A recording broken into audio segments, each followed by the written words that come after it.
তরকারি রান্নার জন্য কি কি সবজি কেটে নিয়েছি চলো তোমাদেরকে দেখাই। এখানে দেখো বেগুন দিয়ে, আলু দিয়ে আর পেঁয়াজ কালি দিয়ে মাছের ঝাল করব। এখানে হচ্ছে পটল আলু ডালের বড়ি দিয়ে তরকারি হবে।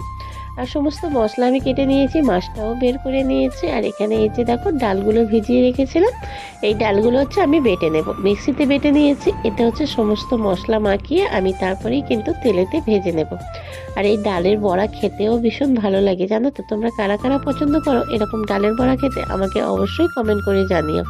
আর এই যে দেখো ডালের বড়াগুলো আমি এইভাবে ভেজে নেবো। এইভাবে যদি ভেজে নিয়ে তরকারি করা যায় তাহলে কিন্তু এই তরকারিটা তোমরা ভাত, রুটি, মুড়ি সব সাথেই খেতে পারবে। আর আমি যেহেতু একেবারে একটু বেশি করেই করে নেব, কেননা আমাকে রাত্রেবেলায় করে সোনাই একদমই কোনো কিছু বানাতে দেয় না, জানো তো? সেই জন্য আমি ভাবলাম যে তরকারিটা যদি এখন করে রাখতে পারি তাহলে হচ্ছে আমি শুধু রাত্রিবেলায় রুটিটা বানালেই আমার হয়ে যাবে। তাই এই যে দেখো বড়াগুলো আমি লাল লাল করে ভেজে নিয়েছি। আর এদিকে হচ্ছে গরম গরম বড়া খেতেও শুরু করে দিয়েছে। আমার বড়া খেতে ভীষণ ভালো লাগে, জানো তো? তোমরা আমার মতো কারা কারা খেতে ভালোবাসো? আর এই যে আমি বেশ দাঁড়িয়ে দাঁড়িয়ে 4-5টা সাঁটিয়ে দিলাম। আর এই যে বড়াগুলো আমার ভাজা হয়ে গিয়েছে, এবারে আমি কিন্তু তরকারিটা বসিয়ে দিলাম। পটল আলু যেরকমভাবে তরকারি করে আমি সেইভাবে কষে বসিয়ে দিলাম। সেটাকে তোমাদেরকে দেখানো হয়নি।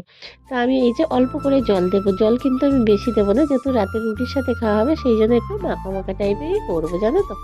আর লাস্টের বড়াগুলো একটু পুড়ে গিয়েছে, এই যে দেখো বেশি ভাজা হয়ে গিয়েছে। সোনাই উঠে গিয়েছিল, কান্না করছিল, ওকে থাকাতে গিয়েই লাস্টের বড়াগুলো একটু পুড়ে গিয়েছে। তা যাই হোক, এই যে আলুটা দেখো কি ভালো সিদ্ধ হয়ে গিয়েছে। ভিডিওটা কেমন হয়েছে অবশ্যই কিন্তু কমেন্ট করেই জানিয়ে চ্যানেলটাকে সাবস্ক্রাইব